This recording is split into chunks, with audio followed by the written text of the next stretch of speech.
Hey guys, welcome to The Strong Young Man. A healthy immune system is key to becoming a strong man. Testosterone, the hormone responsible for masculinization, is immunosuppressive. It's important then that you strengthen your immune system to compensate for this. The worst thing that can happen to you when you are chasing excellence is to become sick. Pushing the limits of success and burning the candle at both ends will increase the likelihood of this happening. Success should never come at the expense of your health, and hence recovery from a sudden illness will have to come at the expense of success to some degree, at least while you recover. Whether you believe it or not, to a very large degree, getting sick is your choice. By making bad choices, you choose to weaken your immune defenses enough to allow illness to infect you. It is true that you can vaccinate yourself against some diseases, but with pathogens mutating all the time, the best vaccination against all forms of disease is to strengthen your own immune system and eliminate the practices that weaken your immune system. This will allow you to safely push the limits of success even further, without the fear of an illness causing you a setback.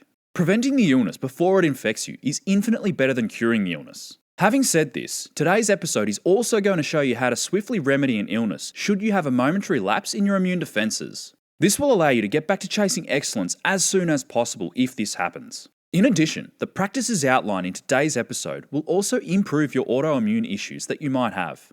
I have not had so much as a sore throat for over a decade, let alone been sick during this time. And yes, I never caught COVID-19 either, despite doing zero mask wearing, zero hand sanitizing, nor following social distancing policies. I was deliberately reckless during the height of the pandemic, interacting with people who had COVID-19 in order to test these theories, and I still didn't catch it. So believe me when I say that I have a proven track record of maintaining a strong immune system over the long run. Here are the practices that compromise your immune system. Number 1, bad diet. Diet plays the most important role in regulating your immune system. A good diet will mean more than everything else in this episode combined. Removing food that compromises your immune system will carry more weight than consuming foods that strengthen your immune system. When it comes to preventing disease onset from occurring, you need to eliminate the following foods: gluten, inflammatory omega-6 oils and oxidized fats, refined grains and sugar, high fructose corn syrup, alcohol, processed meats, and foods that come with toxins such as antibiotics and pesticides. Removing these foods from your diet constitutes about 70% of your immunity in the face of disease. Number 2, stress. Stress, mental, physical, emotional, or psychological, is damaging to the immune system. I covered this in episode 39, and as a recap, chronic exposure to stress will trigger the release of large amounts of cortisol. Cortisol is the strongest immunosuppressant known. Stress also shortens the length of your telomeres, the hardened tips holding your DNA in a strand. This is linked to higher rates of chronic disease, such as cardiovascular disease, diabetes, cancer, and osteoporosis. Many more of the terrible diseases of the modern era can be traced back to chronically high stress levels. Having said this, acute forms of stress have actually been proven to be beneficial for our immune system through their adaptive response. This is called hormesis, a dose-response phenomenon characterized by low-dose stimulation and high-dose inhibition. In other words, by exposing yourself to a stress for a short period of time at a level below the toxic threshold, your body reacts and builds up strength to that acute exposure so that it copes better if it's experienced again. Natural environmental stresses are going to offer the most benefit to your immune system. They include hot therapy, cold therapy, intermittent fasting, intermittent hypoxia, high-intensity exercise, sunlight exposure, and other low-level radiation exposures. More coming up on these shortly. All of these natural stresses are beneficial to your immune system with acute exposure, but will compromise your immune system with chronic exposure. So be sure to balance out high-stress conditions with low-stress conditions. Once you contain the practices that compromise your immune system, you can begin to implement practices that strengthen your immune system. The best defense is a good offense. A healthy body is an unfriendly environment for disease. To have your immune system attack foreign pathogens before they take over is the best way to prevent yourself getting sick. This requires you to cultivate a lifestyle that keeps your immune system strong and healthy. Here are the practices that strengthen your immune system. Number 1, fasting. Fasting is a great way to build a stronger immune system. By not eating, you give your body a chance to reset its baseline and engage in cellular repair. Food will promote growth, but it also promotes the growth of diseases. Giving your body regular periods without food will enable your body to enter a state of cellular repair, which starves foreign pathogens, especially ones that run on glucose. Fasting accelerates autophagy, which is the recycling of cells, and apoptosis, which is programmed cell death. This enables the weaker cells of the body to be killed off, which reduces the number of damaged cells within the body that could cause disease. Through regular fasting, you ensure the majority of your cells are healthy, which will best prime your immune system to fight foreign pathogens. Another vector by which fasting strengthens your immune system is that it increases your requirement for low-density lipoprotein, or LDL, to transport the triglycerides required when burning your body fat for energy. It has been hypothesized since 2003 that LDL plays a key role in immunity, and since then, many interventional studies have proven that high levels in the blood are immunoprotective, while low levels are immunocompromising. If you don't desire to fast, then consuming adequate amounts of saturated fat, especially from animal products, will ensure that you have healthy amounts of LDL in your blood to serve its immunoprotective effect. Note that some uneducated and ignorant individuals, most being in the health profession, still proselytize the myth that this lipoprotein causes heart disease. I will debunk their ignorance in a future episode coming soon. Number 2. Sleeping. Sleeping can make or break your immune system. Your body undergoes most of its recovery during sleep. A lack of sleep will hinder your ability to recover from the previous day's hormetic stresses. This means that you do not reap the benefits that these stresses bring, but you are also keeping your immune system in a weakened state. You need to be getting a minimum of 3 hours of deep and REM sleep combined to ward off disease. Even if you sleep 8 hours total per night, you may still not be hitting this requirement because you haven't optimized your sleep. Follow the practices outlined in episode 60 to ensure that you get 3 to 4 hours of deep sleep and REM sleep combined in as little as 6 hours. If you sense you are becoming sick, make sure you take the extra time necessary to get a little extra sleep.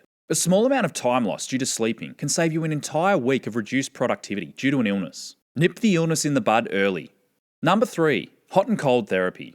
Hot and cold therapy is another way you can boost your immune system. By using a sauna regularly and correctly, that is, alternating between hot and cold, you can train your body to cope with sudden changes in temperature. This enables your body to build up a tolerance to hot and cold weather. Hot and cold weather can weaken your immune system if you are not used to it. This is most obviously seen by the spike of infections that occur during the transition from the warmer months to the cooler months. The heat in the sauna raises your body's core temperature by 1 to 2 degrees. This is like having an artificial fever, and all the cells in your body react accordingly. Rising body temperature strengthens your immune system by increasing white blood cells, lymphocytes, neutrophils, and interferons. Hot therapy also upregulates heat shock proteins, which prevent protein degradation caused by oxidative stress through an increase in glutathione production. Regular sessions can ensure you maintain higher concentrations of these proteins. Having regular sauna sessions also enables you to sweat out toxic compounds such as arsenic, cadmium, lead, mercury, and estrogenics. Even low levels of these toxic compounds in your body can negatively affect your immune system. The healthy effect of the sauna isn't complete without the body cooling process, which immediately follows. The complete cycle of alternating between hot and cold reinforces your body's defense mechanisms and can strengthen your immune system. A cold shower or a plunge pool is the best way to achieve this thermal shock. A standalone form of cold therapy can also be used without using a sauna.